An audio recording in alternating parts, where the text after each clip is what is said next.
But we're going to go ahead and do it. And then for those that aren't here and they want to get caught back up, we'll have it on video and you'll be able to see that. Is anybody utilizing the video in here? Has anybody watched some of them? Okay, a few. We have it. We're hoping that that's beneficial to you, and then we're gonna continue to do that and just build up a little bit of a library maybe for going on down the road. So let's go ahead and start with the word of prayer. Father, thank you for today. Thank you for the celebration that we had this morning with our graduating senior class. Father, it's just so encouraging to see young people that are on fire for you and are ready to go out and to hit the streets in your name. Father, be with us this morning as we walk through another lesson. In Jesus' name, amen. I was sitting up there thinking about, I don't know how many of you remember, it would probably just the men, I doubt very many women have had an opportunity, the very first time you ever got up in front of a congregation to do something, whether it was to say a prayer or whatever. I can vividly remember, I didn't become a Christian until I was about 18 years old, 19 years old, and I was going to Sunset in Lubbock, Sunset Church of Christ, and this buddy of mine that had been a member there almost all his whole life, he grabbed me and said they need help to do communion. So he grabs me to go with him, and we go back in this back room, and they have these chairs all kind of numbered, and we walk in, and there was just these two chairs up at the front on the corners, and so that's where we sat. Well, I didn't know that the guy that sat there was going to do the prayer for the bread, and the guy that sat there was going to do the prayer for. So he started. Yeah. So then he starts explaining, okay, you're going to be doing the prayer for the bread, and I'd been a Christian maybe 2 or 3 weeks. I'd never even said a prayer, besides the silent prayer, in my entire life, and I was getting ready to get up in front of 2,000 people, and I was up first, So it was. I'm getting nervous, shaking just thinking about that moment. And then fast forward, I can remember Jo, my oldest daughter, one time. She was in junior high maybe, and for a senior meaning seniors like us seniors, they were having a big celebration thing, and Jo volunteered to get up, and she recited something. I can't remember what it is, but she got up and in theatrical type presentation did this 15-minute thing that she had completely memorized in her head. Wow. And it was so just relaxed and calm, through the whole thing. And when she got through, there was not a dry eye, anywhere out there. And I thought, wow, wish I could do that. So here you are. So here we are. We're back in Jude. We've gone over this over and over and over again. Were y'all able, David, Sean, were y'all able to find it, the videos? Okay. Yeah. All right. The one that I had wrapped up, the slides aren't there. They're supposed to attach those this week. Just FYI, if you go looking in there. So, all right. So Anthony did Jude 9, 10, and 9 and 10. He just did 9 and 10 last week. But we're going to start real quick with, and I want to read this again because there is this bridge. So Jude 8 through 10. Yet in like manner, these people meaning the false teachers that Jude is talking to the folks about, yet in like manner, these people also, relying on their dreams, defile the flesh, reject authority, and blaspheme the glorious ones. But when the archangel Michael, contending with the devil, was disputing about the body of Moses, he did not presume to pronounce a blasphemous judgment, but said, "The Lord rebuke you." But these people blaspheme all that they do not understand, and they are destroyed by all that they, like unreasoning animals, understand instinctively. So we're going to move on. If you have any questions about this or from last week, Anthony's here. So Anthony did a great job. He's shut down rabbit trails left and right. Dave, thank you for saying. I was just getting ready to say, Anthony put a ton of work into last week's presentation. So if you did not see it, you need to go look at it because he did a fabulous job. Okay, so we're going to jump. So today we're going to cover 11 through 13. I'm going to read it all together, 11 through 13, and then we're going to break it down. We're going to start with 11, spend kind of camp there, and then 12 and 13 is something we'll finish at the end. Woe to them. So we're talking about these false teachers again. Woe to them, for they walked in the way of Cain, and abandoned themselves for the sake of gain to Balaam's error, and perished in Korah's rebellion. These are hidden reefs at your love feast, as they feast with you without fear. Shepherds feeding themselves, waterless clouds, swept along by winds, fruitless trees in late autumn, twice dead, uprooted, wild waves of the sea, casting up the foam of their own shame, wandering stars, for whom the gloom of utter darkness has been reserved forever. Wow. There's a whole lot in there, okay? And he's being very, very descriptive. But for us, as Anthony mentioned last week, who have probably not ever studied Jude, or if we did not really get down into it deep, you're probably scratching your head saying, what in the world is he talking about here? Well, we're going to get into it, okay? So the typological patterns of rebellion. So we started out this class saying that Jude is going to use 6 typological patterns to describe these false teachers. That from long ago, there were these things that happened, and that what they did, there was already their punishment, and everything was already set up from long ago. And he uses 6 typological patterns to do that. Typological meaning it could be a person, place, or event to depict a meaning of something that's happening, okay? So we have the Exodus generation. If you go back and look in Exodus, over and over and over and over and over, there's rebellion. There's God does something for them, and then they're thankful and they're praiseful, and then they rebel. God does something for them, and then there's just over and over and over again there's rebellion. The angelic beings, that's the fallen watchers that we spent how many months covering? In Jude 6, all right? So from Genesis chapter 6. So in Jude 6, he talked about the fallen angels, and then that reverts back to Genesis chapter 6, verses 1 through 4. We talked about Sodom and Gomorrah in Genesis 19. So that's the first 3 that we've covered. Today we're going to cover in one day. We're going to cover 3 individuals that are, again, typological patterns of rebellion. So Jude is going to use these 3 individuals to tie into the other 3 events that he's talked about to talk about these false teachers. And it's Cain in Genesis 4, Balaam in Numbers 22 through 25, and then Korah in Numbers 16. All right, everybody with me? You kind of see where we're going today? All right. All right, so first we're going to talk about Cain. So if you go back to the verses that we just read, it says, in the way of Cain. So talking about the way of Cain. Tell me the story of Cain. Brings bad offerings, gets mad, kills his brother. Bam! Did y'all hear that? Say it again. He brings bad offerings, gets mad, kills his brother. That's pretty much it, right? So there's Cain and Abel, descendants of Adam and Eve. Cain is the firstborn. Abel is the secondborn. They both bring in Abel is he keeps the flock. Cain is a farmer. He raises stuff from the ground. As it comes about, they both bring an offering. And Yahweh has regard for Abel and Abel's offering. Have you ever read that and thought it just says his offering? If you read the text, it says Yahweh had regard for Abel and his offering. But for Cain and his offering, he had no regard. Cain gets all upset about this because God doesn't have regard for him or for his offering. And Cain gets all, in a wad about it. And his countenance falls. And then all of a sudden, anger starts to build up from that, from this hurt feeling, whatever, to build up to it. So God talks to him and says, why are you so upset? You just need to, don't get mad.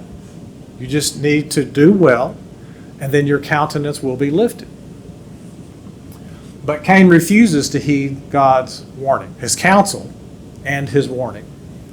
So sin overtakes Cain, and Cain kills Abel.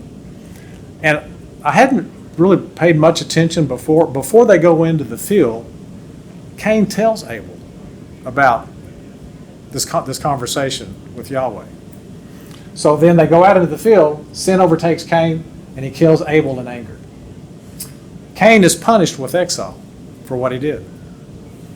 So because he didn't listen to God's counsel and he let sin enter into, then God sends him into exile. Okay, so what Jude is doing here, so Jude is connecting what happened with Cain, the way of Cain, to the false teachers. As Cain is punished, so will the false teachers be punished. As Cain is alienated, so will the false teachers be alienated. Okay? So that's the way of Cain. Any comments or questions there? That's pretty straightforward. All right. I was looking for the passage here that says Cain was unrighteous to begin with, and Adam and Abel was righteous, so that there is a deeper thought. In other words, Cain's evil action was not just spontaneous. Right. It was something planned here on his part, if nothing else, by his own sinfulness, his own unrighteousness. Perfect segue into what I was going to say next. So thank you for jumping, because the text doesn't really tell us all of that. I mean, in a whole lot of detail, but very good insight.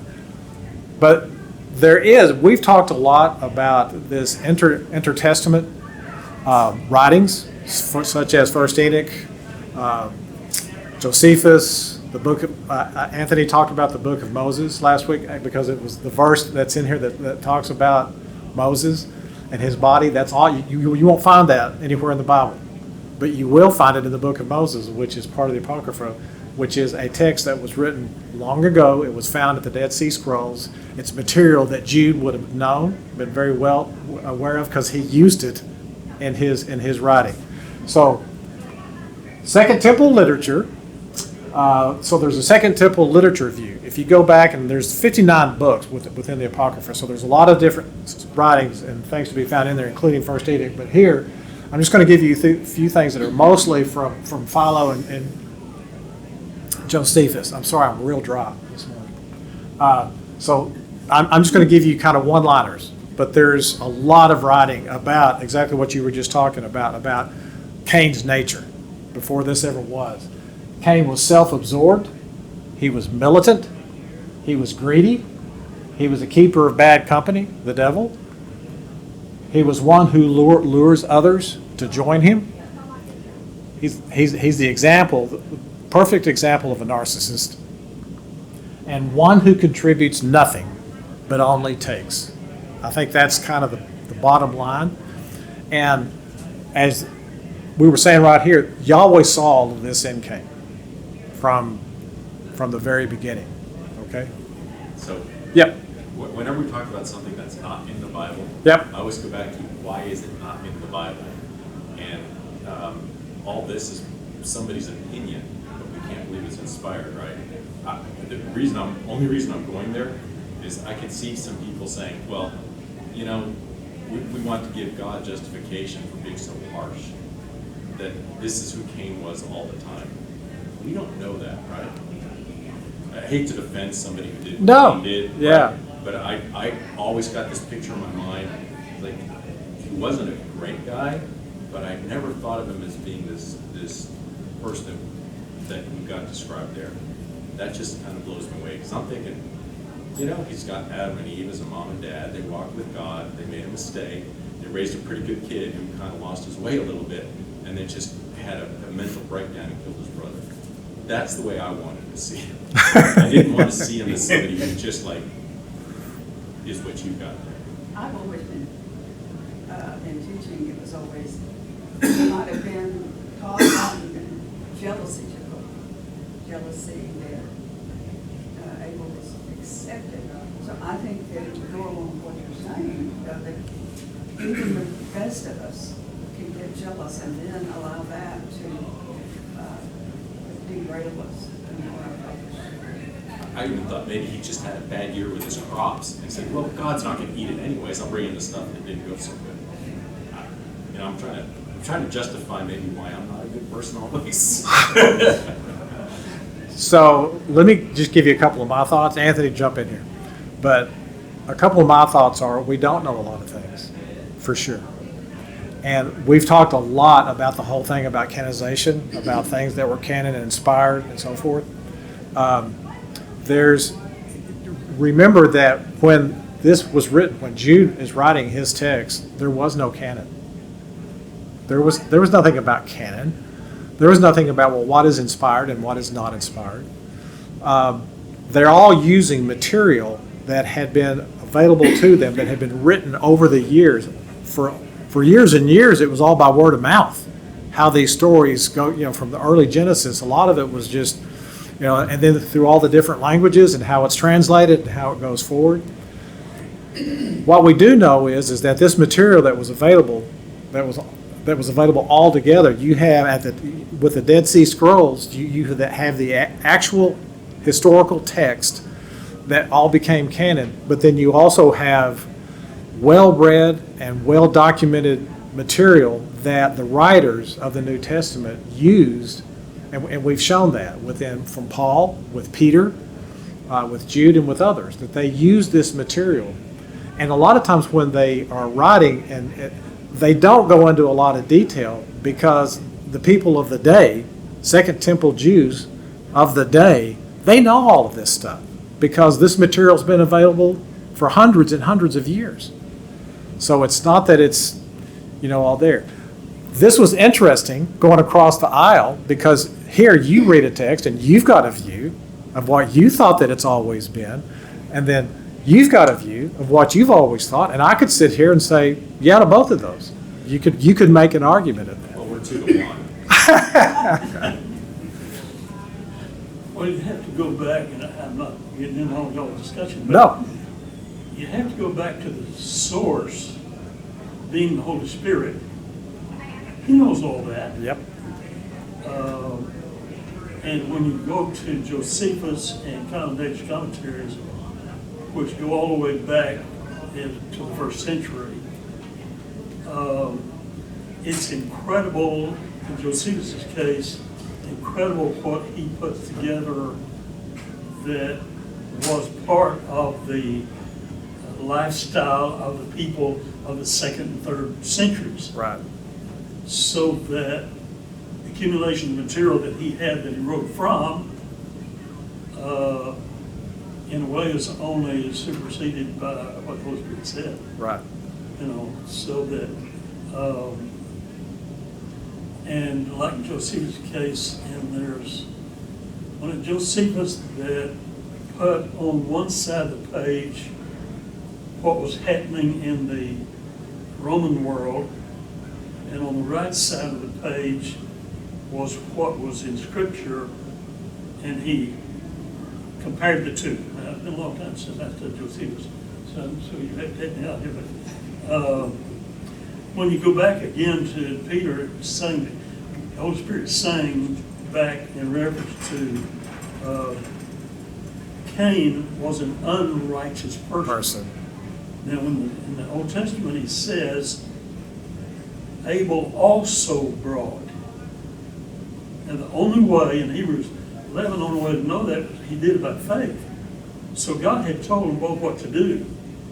So Cain deliberately chose not to do it. Right. So now you get back to this sort of thing. Why do we choose not to do what God said? Right. There has to be other things involved in that. Yep. So this is a bunny trail you can shut down if you want to. No, we love bunny trails. We can stop right here and just talk about this, and then Anthony will pick up with all of this next week. So we know Adam and Eve had other children. Yes. But it's kind of hard for me to figure out who he was luring to join him. It sounds like there were other people around that he was influencing, bad influence. And then when God exiled him, he found a wife and had children in a place different than where Adam and Eve were. Yep. So how do you make all that to fit together? Yeah, and I think this goes a lot to David, what you were, the text can only say so much. When you read the Genesis account of what was going on back in the beginning, if you were to give it at the level of detail that I know David wants to hear, it would take gigabytes of gigabytes of gigabytes of data. But you can't do that. So when you're reading the narrative, when you're looking at the Bible as a big picture, a big mosaic, you have to follow the bunny trail. So you have to follow the trail. And God is he's unfolding this plan one step at a time. And he's looking at the genealogies as, especially with his people, how he called his people out, who was chosen, how this lineage would eventually lead to Jesus. And then because everything from Matthew back is all about building up to the Christ event. And then from that forward on, it's about the Christ event. So go ahead, Dave. Yeah, so it's a side bunny trail, but you talk about the Christ event, and we talked about the Holy Spirit, and we're quoting Josephus here, and I don't know that it's universally accepted that Josephus accepted Christ as the Messiah, right? I mean, maybe a better way to say it is he wasn't a Christian, so he didn't have the Holy Spirit, so his writings are not inspired. I hate to be a downer on it. No. When I hear Josephus, I like it from a standpoint of the historical context, but from a spiritual, it's like, okay, whatever. Okay, but so what we're talking about, though, so the reason we're pulling Josephus in is because we're going back to the historical account, back to Cain.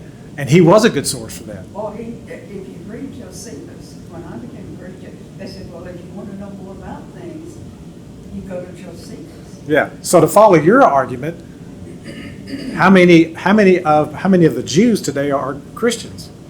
So should we consider any of the Jewish writings before, because none of them believed in? If they're talking about Christ as the Messiah, then we should not accept any of them. And we're not talking about Christ as Messiah today. We're talking about. I think the idea of the mosaic that is in that book we were talking about before, I think that mosaic idea would make it easier for me to understand. Putting together the idea that it's a puzzle that you put together. It's not this section and this section. That's right. That it's the mosaic of it all. And I think just reading that helped me understand a lot more. Like, oh yeah, that makes sense. Well, so to flip it back to the class that Anthony and I did on Paul's worldview, that gets into what we're talking about today, because Paul, who is a Pharisee of Pharisees, a Jew of Jews, and understood everything that was going back in the Old Testament, and he knew every single line, word, punctuation, everything.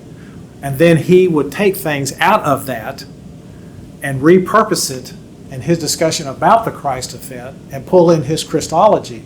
And there's times when it looked like he was misinterpreting what was said back here. But he wasn't. What he was doing is tying what was done back here that nobody could understand or see, nor could God, because that had not unfolded yet.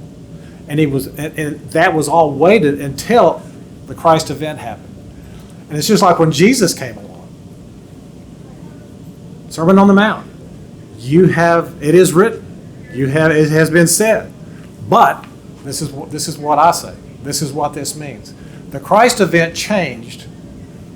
It brought the true purpose and meaning of what was originally written and planned back here. Anthony, is there anything that you want? Or if I dug my hole deep enough? I'll let you go. But to the point on this about it's ultimately the rabbit trail of all rabbit trails, because when Jude is writing this, Jude is clearly a guy that is well-read. Yep. And there are multiple schools of thought, not only about the Christ event, but also about, well, what does the Old Testament really mean? And when Malachi writes that, or when Zechariah writes that, what did that mean?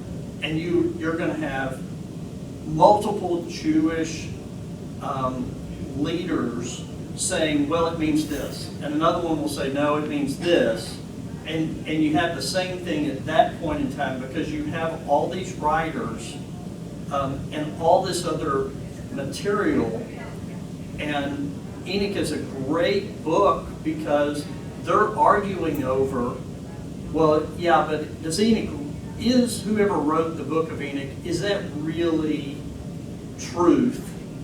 And then you have a whole other sect that say, no, that can't be truth because it wasn't written originally in Hebrew. And it's got to be in Hebrew in order to be. And then you have this other group that's like, yeah, but that we can change that now. Because some of the stuff really wasn't written in Hebrew, it was in Aramaic. And so you have all these people arguing over, well, is this really true? And what Jude is doing is saying, yeah, I don't have to get into that argument because we all believe this about Cain, and what we believe about Cain is exactly what we should believe about these false teachers that showed up over the last 6 months. Yeah. So I think even if you take this slide out, which David, I probably should do for you, is just No. I agree with what you all are saying, and Yeah. that's how they saw Cain. Yeah. It just struck me, that's not how I ever saw it. Yeah. So that's And you're probably right. well, and we've said this over and over and over and over again. I don't know of any place that you can go and have a forum and bring in 10,000 people and have it and read Jude, and you're going to have 10,000 people all say, that's it. It's just not going to happen. So there's always a way to interpret things. Everybody's going to have their own spin or how they may read something. And I think that's one reason Anthony and I are enjoying doing this class. What we're trying to do is maybe open you up to some other ideas, some other views, maybe some other ways to look at this. And if nothing else, not to change your theology or to change your way of thinking, but maybe just to give you a different spin. Or maybe for you to look at it and go, just a question. And if nothing else, you wind up at the end of the day strengthened by what you believe and what you think, because you've done the work and gone through and looked at the material. To your point, though, it's word of mouth. Can you imagine all these different conversations that could never be passed word of mouth? When the bottom line is he was unrighteous. Yeah, Just simple. it He is. was unrighteous. Yeah, we have a tendency to make it a whole lot more complicated than what was back then. And I have to keep reminding myself over and over, and it just blows me away every time that I do this, when I just stop and think how knowledge came about and how knowledge was transferred back in these days. It was a little different than where we are. Okay, now, thank you though, David. Great point. Love you, brother. Keep doing it. Okay. You're not hurting my feelings. Okay, so that's it on, do we kind of have the thing about Cain? All right, so let's jump over to Balaam. How many of you know about Balaam's error? So we've got a few. Everybody know about Balaam's ass? Okay, so we're gonna talk about that today. So, and this is in Numbers 22 through 24. If you want to turn there, and if you know the story. So there's this. So Balak is king of Moab, and the Moabites are a little concerned because Israel is camped just over on the other side of the Jordan from where they are, and their numbers are huge. They've just defeated the Ammonites, and they're knocking on Moab's door. Okay, so they're a little concerned, and they even make a comment about when he's talking when Balak is talking to the elders, and he's saying, and the people are saying they're going to come and lick us up like cows lick up grass. So they're fearful of these Israelites, and so Balak is trying to find a way to get out of this. And I'm telling you, he's freaking out. So Balak sends for Balaam. Balaam is over there. He's an Israelite.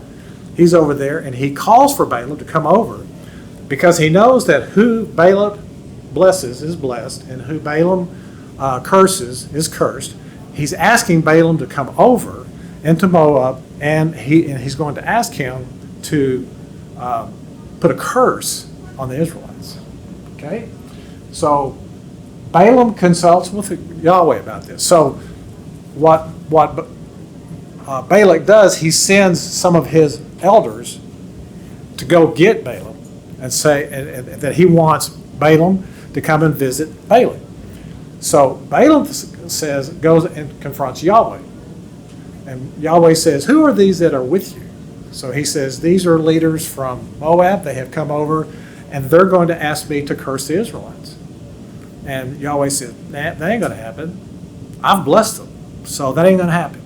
So Balaam goes and he tells these people that have come over, his messengers, go tell Balak, that ain't going to happen. So they go back. Balak ain't happy with that answer. So he says, go back. Tell him I'll give him a house full of gold and silver and all of this stuff, but get him to come back. So Balak goes to Yahweh again and says they've come back. And apparently Yahweh says, okay, you can if they call on you, you can get up and go with them. Only speak what I tell you to speak. So he gets up early in the morning and starts heading out. All right? So he starts heading to go back over to Moab to speak to Balak.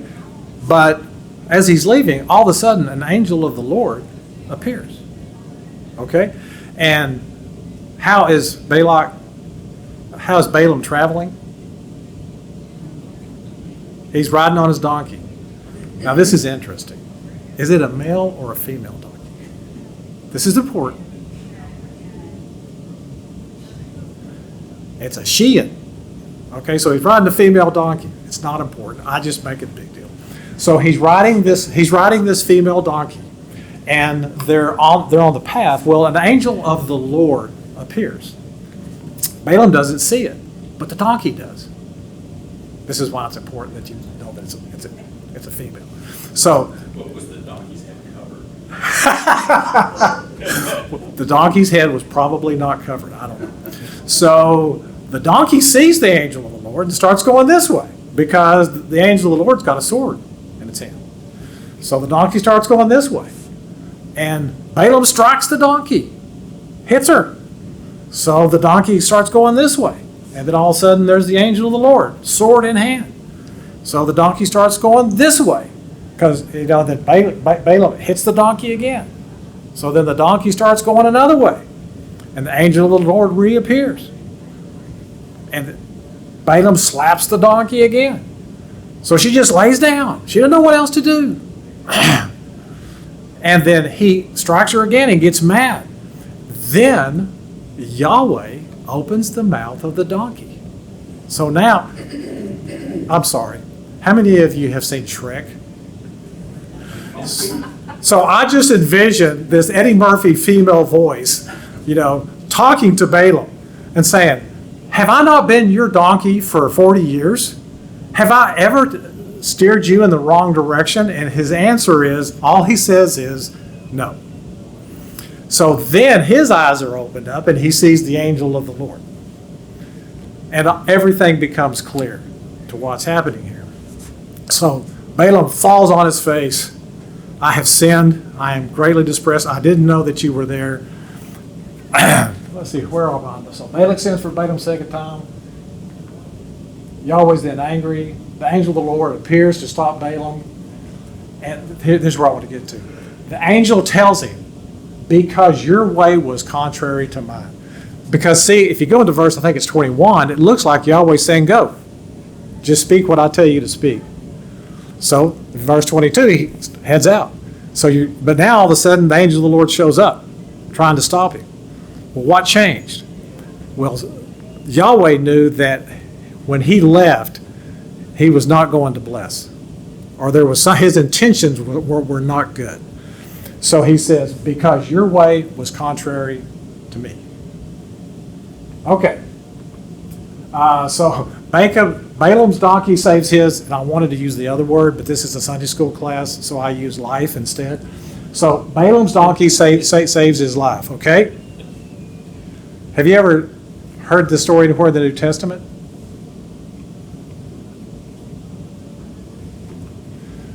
2 Peter 2, 15 through 16. Okay?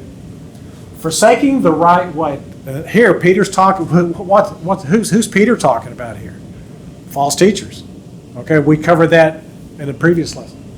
Forsaking the right way, they, the false teachers, have gone astray.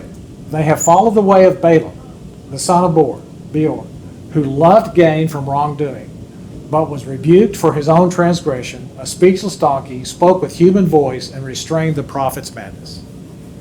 So there it is in the New Testament, translated over. The way of Balaam is the betrayal of Yahweh's people Israel, all amid the guise of being a mouthpiece of Yahweh. A lot of commentaries talk about it. If you take out the donkey event, Balaam's a good guy.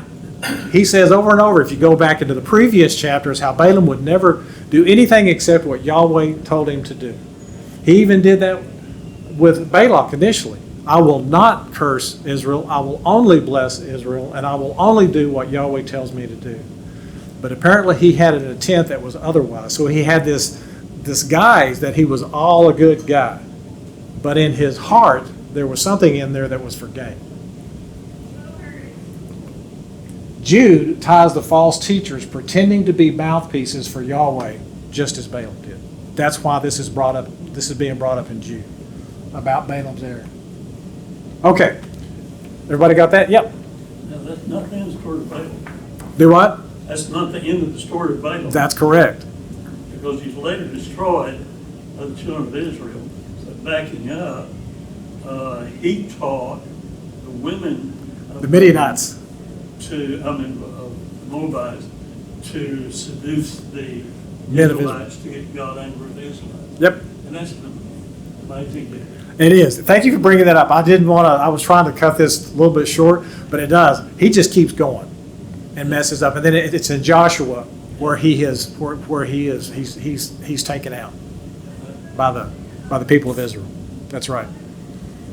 Okay. Thank you for bringing that up. All right. So we're going to get into Korah's rebellion, and we'll see if we can get through this today. So this is in Numbers 16. So there's these. So we're out in the wilderness.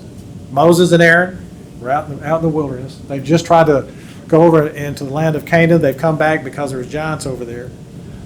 And then all of a sudden, Korah, Dathan, and Abram. How do you say that?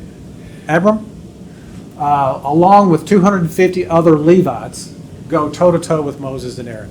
So in this story, you've got these three, and then they call in another 250 to join them. And they're all from the tribe of Levi. And they basically go to Moses and Aaron and say, you have gone too far. Talking to the leadership, Moses and Aaron. You have gone too far. The people of Israel are all holy. All of them. You're taking this too far. And so Moses gets a little upset about that comment and says, well, we'll see about that. And he says, he kind of sets this out, and he said, you three and all your 250, go get your censers. That's the things that they put fire in and then put incense on it. You all go get your censers, put fire in them, put incense on it, bring it out here tomorrow, and we'll see who Yahweh chooses. So he says this to Korah first, and then he goes to the houses. He sends a message for these other two to be called up to come to him, and they say, we're not coming. So then Moses then goes to Yahweh and kind of lays out what's happening here. And so then they all get called out. So the next morning, they all come to. So Moses tells Aaron and his crew, the other priest, for them to get their censers, to put ashes, coals in it, fire, and incense. And then they all came to the tent of meeting together with the whole congregation. So we're having a come to Moses meeting or come to Yahweh meeting, at the tent of meeting, and it's the whole congregation, and it's kind of Moses, it's Aaron and his priesthood guys against these three with their 250. And we're going to see who Yahweh picks. And so Moses calls on Yahweh to settle the score. So what Yahweh does is, as soon as they all get there the next morning, Yahweh looks down and tells Moses to take Moses and Aaron to back up because he's getting ready to toast the entire congregation. He's just going to blot them all out. He is not a happy camper. And he's going to let it be known. And then Moses falls on his face and says, why would you take the lives of all the innocent people in this event? And so from that, Yahweh then says to Moses and Aaron, pull the congregation away from these three cats and from their households.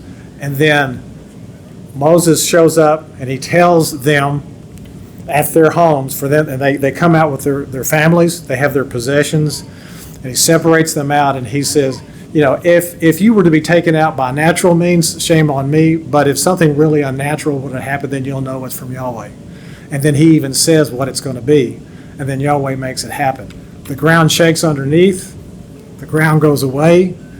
These three cats, their families, and all of their possessions are sucked up into the ground alive and go straight to Sheol. So they get to go to Sheol on the elevators alive, just straight down. Ground covers back up, and so then all the other people see this event and they start fleeing because they're afraid they're getting ready to go. The ground's getting ready to rumble and roar. They're all going to be sucked in on this deal. And then Moses has Aaron to make an offering for the people. And so then Yahweh sends fire to consume the other 250. They're just toasted instantly.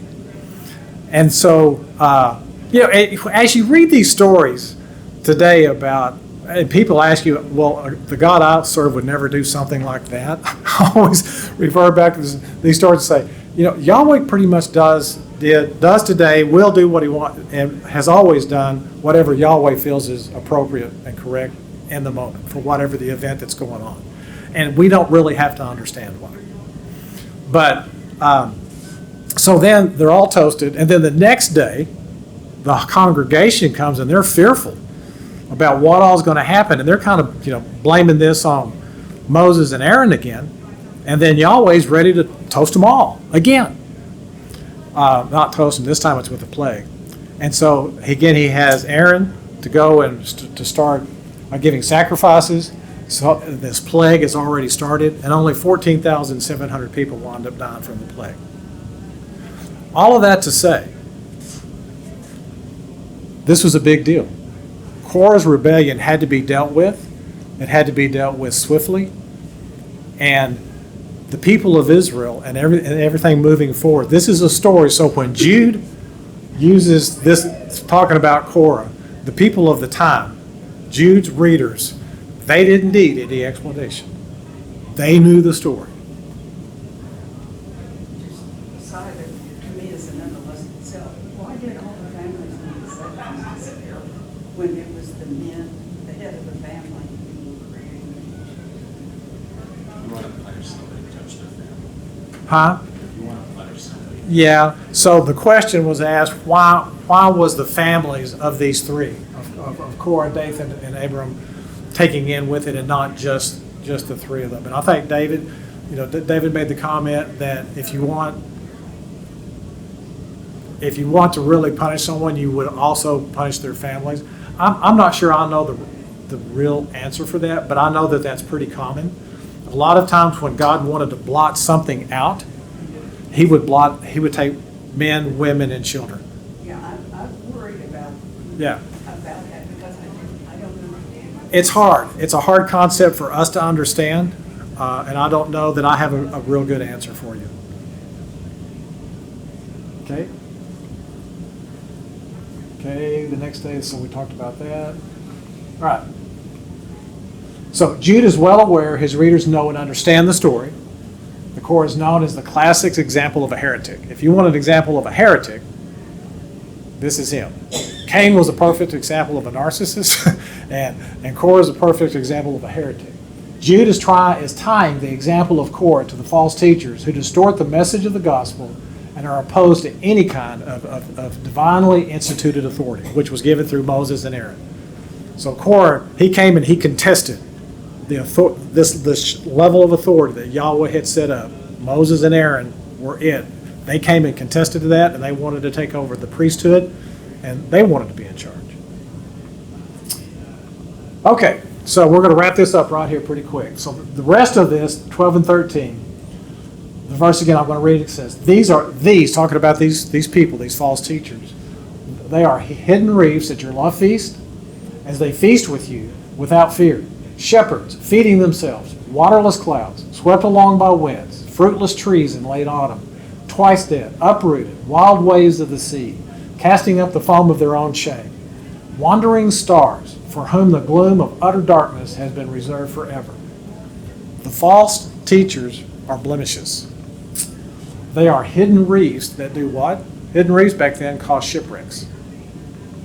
They feed themselves at the Lord's table. We know that these false teachers are coming to their love feast. They're actually coming to the table with them, which means they at one point had accepted the gospel, but now they have apostatized, okay? But they're still coming to the Lord's table. They are waterless clouds, meaning they are producing nothing among you. They're not producing anything good among you. False hope. Right. Are you from West Texas too? Yeah. Yes. Anybody from West Texas knows that clouds is just frustration, right? They are swept along by the wind. They are impairment, and nothing they say will last. Talking about the trees bearing no fruit. They are wild waves casting up their own shame, the foam upon their own shame. This is interesting. They are wandering stars for whom the gloom of utter darkness has been reserved forever. Does that phrase, y'all remember that phrase anywhere? About utter darkness? Okay. Wandering stars is a link back to Jude 6, verse 6, about the fallen angels. And again, if you go back to writings of First Enoch and a lot of the other apocryphal writing, star language is used throughout First Enoch to represent heavenly bodies. Back in antiquity, heavenly, when people looked up in the heavenly bodies, they thought of it as being angelic beings, as being divine things that were divine, and there was this consistency to it, and there was movement to it. So it was something that was something that people back then would know and understand, and that's how they viewed it. Wandering stars here in Jude equates to fallen angels. Wandering stars and fallen angels. Jude is tying the false teachers again to wandering stars who stray from their path assigned by Yahweh. Oh, here's a summary. We'll be done. False teachers are greedy and rebellious. False teachers reject authority. False teachers produce nothing. False teachers will betray you. False teachers want to bring you down with them. It will not end well. It never does. It never did. So, avoid them at all costs. That's it. See? Clint Eastwood right on time. Thank y'all. So next week, Anthony's going to pick up with, see, we're booking. It took us forever to get through 8 verses. We're already going into verse 14, right? Next week. So thank y'all.